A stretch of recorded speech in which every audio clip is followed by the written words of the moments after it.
Održan je prvi Bučnica festival na kojem je sudjelovalo 9 ugostiteljskih objekata s područja Kumrovca, Desinića i Zagorskih sela.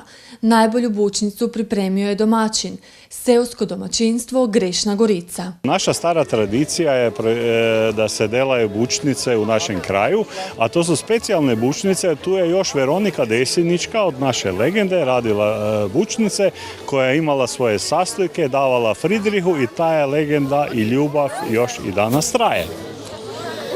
Tako da, a tu je u našem Zagorju, svaki breg ima svoju legendu, svoju bučnicu i ta bučnica je u našoj tradiciji, tako da ju treba samo njegovati i neka dođu, nek probaju naši gosti, vidjet će i znati da je to ono pravo.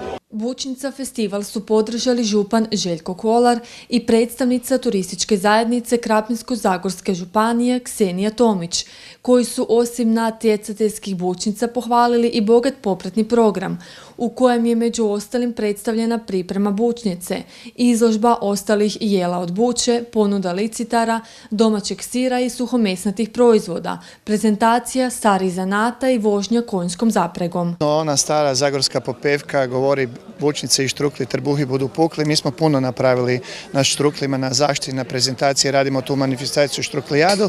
Međutim, bučnice, moramo priznati, na neki način neopravdano ostalo sa strane i odlučili smo da krenemo i u promociji i bučnice.